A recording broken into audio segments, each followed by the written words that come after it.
Bonjour à tous, Jean-Charles de Coninck, je suis le président d'une entreprise d'édition de logiciels qui s'appelle Generix. Nous sommes présents dans une trentaine de pays, soit directement par nos filiales, soit indirectement à travers des distributeurs. Nous éditons trois typologies de flux, ce qu'on appelle les flux de dématérialisation. On pilote la totalité des flux de dématérialisation d'échanges dans les écosystèmes industriels. Nous travaillons ensuite sur l'ensemble des flux d'exécution physique, c'est-à-dire l'approvisionnement, le transport, l'ensemble des opérations dans le warehouse management, le transport et l'ensemble de la structuration des approvisionnements sur l'aval, que ce soit dans le monde industriel ou dans le monde commercial en particulier, puisque nous réalisons à peu près 70% de notre chiffre d'affaires dans le monde de la grande distribution et du CPG. Nous sommes 400 personnes, nous consacrons 13% de notre chiffre d'affaires à recherche et développement et nous avons une croissance d'environ une dizaine de pourcents tous les ans depuis quelques années.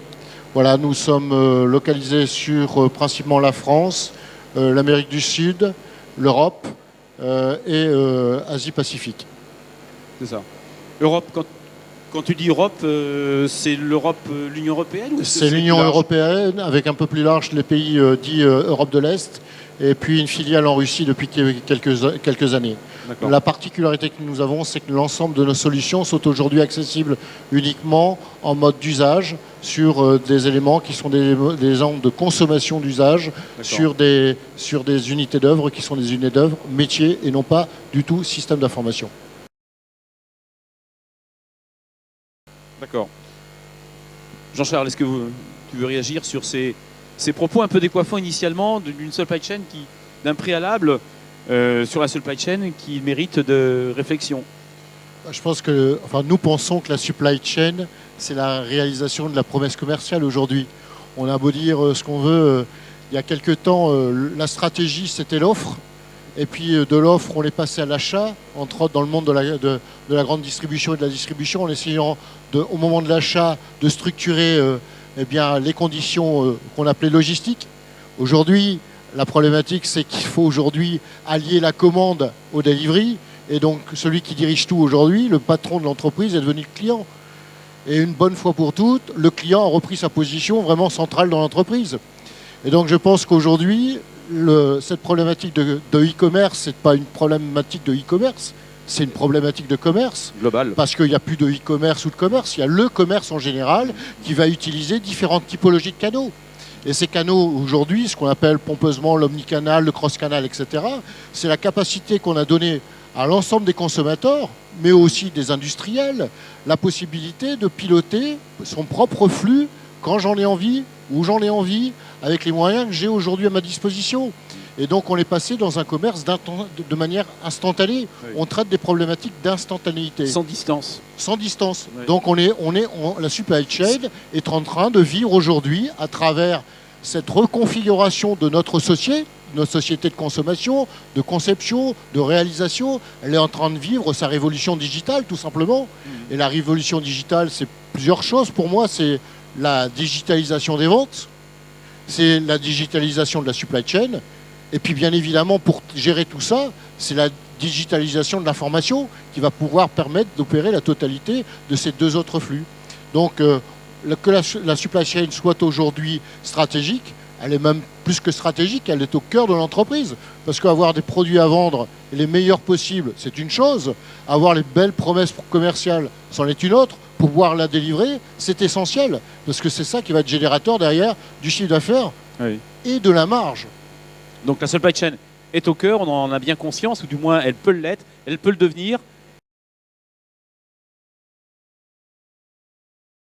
Qu'en pense l'éditeur et notamment qu'en pense le groupe Generix via en particulier Jean-Charles de Coninck et notamment peut-être à travers le parcours classique d'un colis, les différentes étapes traditionnelles. Comment le système d'information se greffe-t-il finalement sur la supply chain? On a envie de dire c'est naturel, mais est-ce que c'est si naturel que ça? Il n'y a aujourd'hui malheureusement pas de supply chain sans traitement du flux d'information. Et je dirais que la digitalisation même de notre société entraîne inévitablement certaines choses qui vont être profondément modifiées dans le pilotage de la supply chain. Et la première chose, c'est la commande. Il n'y a pas de flux s'il n'y a pas de commande. Et donc, la problématique très claire, c'est qu'aujourd'hui, la commande, entre autres dans le domaine du B2C, c'est une commande qui est structurée à travers un panier permanent. Un client aujourd'hui et une cliente, ça commande sur Internet, dans le magasin, et ça va créer un panier permanent composé de différents produits. Puis à un moment donné, elle va suspendre sa commande sur Internet, passer quelques jours plus tard dans le magasin, avoir quelques conseils complémentaires, finaliser sa commande.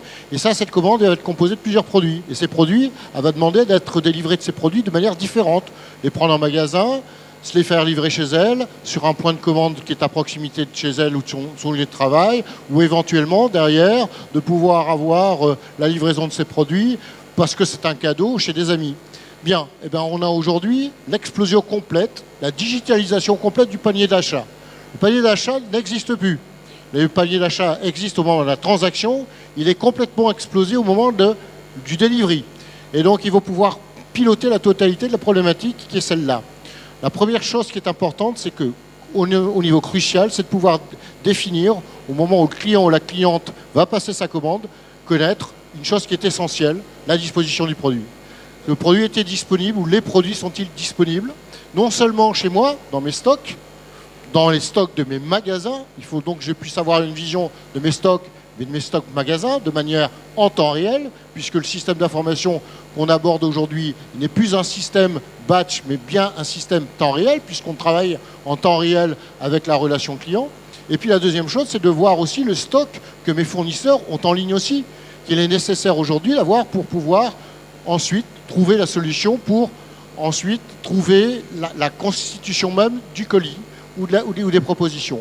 Donc là, on se retrouve véritablement dans ce qu'on appelle classiquement dans notre jargon l'Order Management System ou le Global Logistem System, de pouvoir avoir une vision globale des flux et des stocks, d'avoir une vision de comment je vais préparer de manière optimum et structurellement en termes de coûts aussi l'endroit, le barycentre, non pas où je vais stocker le produit, mais le barycentre où je vais le préparer.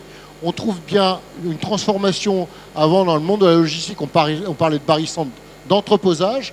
Maintenant, on va passer sur un barycentre qui va être celui du barycentre de préparation pour pouvoir optimiser, pouvoir livrer au moindre coût, dans les meilleurs délais et surtout répondre à l'élément essentiel, la promesse commerciale. Par rapport à un client qui est nomade en plus. Par un client qui est totalement nomade puisqu'il va utiliser les moyens technologiques ou de communication qui lui sont aujourd'hui offerts.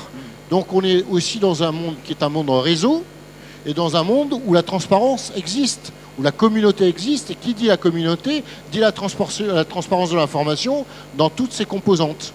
Et donc là aussi, la restitution de l'information, on parlait tout à l'heure de pouvoir donner au client le délai dans lequel il va être livré, quand il va être livré, et éventuellement les aléas sur lesquels il va falloir pouvoir interagir pour pouvoir continuer à l'informer. L'autre élément essentiel, c'est que pour pouvoir délivrer un produit ou un service, il faut aussi avoir des moyens de transport. Il va falloir synchroniser et pouvoir déjà préorder ces transports pour pouvoir répondre à cette commande. Sachant aussi que cette première étape dans l'Order Management System, elle est aujourd'hui dans une vision qui est une vision relativement préformatée, c'est-à-dire qu'on travaille sur des scénarios préformatés.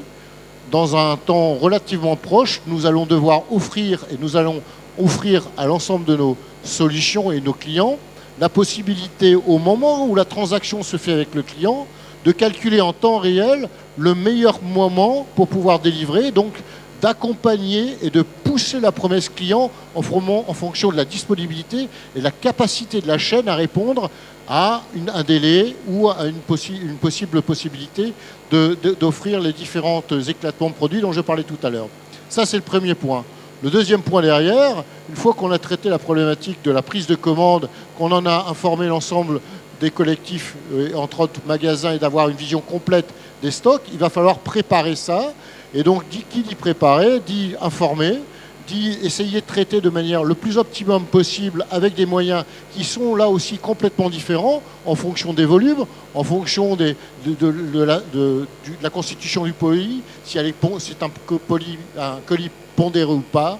Donc de traiter la totalité de l'adaptation, de la préparation, là sur le barycentre, qu'on appelle barycentre de préparation. Tout ça pour finir dans un packaging, de le grouper, de le shipper et de le transporter. Là aussi, on voit véritablement de nouveaux systèmes qui vont se créer aussi. C'est que transporter vers le client, c'est comme le client est de plus en plus citadin, la cliente est citadine, il nous faut aussi intégrer la totalité de la problématique du delivery dans la cité, et donc d'intégrer aussi demain les problématiques d'open data, c'est-à-dire la disponibilité des moyens de transport, mais aussi de la qualité du trafic pour pouvoir intégrer aussi ces aléas dans la promesse et dans l'information qu'on va retransmettre aux clients. Voilà un peu tous ces éléments-là. Derrière, un track and trace absolument nécessaire. Gérer la totalité des alertes qui vont venir se greffer au fur et à mesure du processus jusqu'à la problématique claire, qui est la problématique du reverse, sachant qu'une partie des produits, bien évidemment, peuvent être renvoyés chez le commerçant, et donc traiter la réintégration, sa remise en condition pour pouvoir le recycler dans le cycle, dans le cycle commercial proprement dit. Une dizaine d'étapes, hein, en gros, dans cette solution que baptisée e-logistique, solution logistique. Qu'on appelle e-logistique, qui est utilisée aujourd'hui par un des plus grands e-logisticiens d'origine américaine, que nous déployons actuellement en Europe pour lui. On travaille dans ces modèles-là aujourd'hui avec des pointes de colis pour certains sites qui sont à plus de 22 000 colis heure pour traiter ce genre de problématiques. Jean-Charles.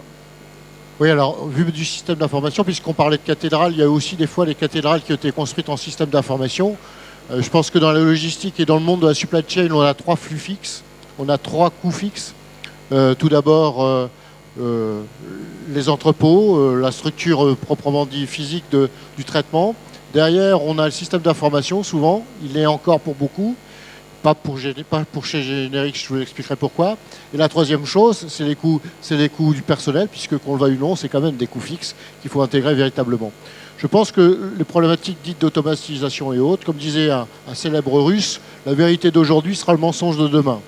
Donc il faut se garder de la flexibilité.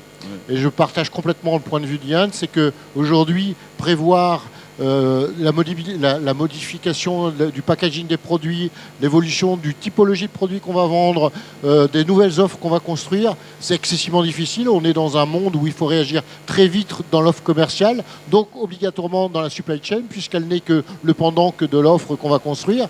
Donc l'automatisation peut-être, la mécanisation beaucoup plus difficilement. Merci Jean-Charles.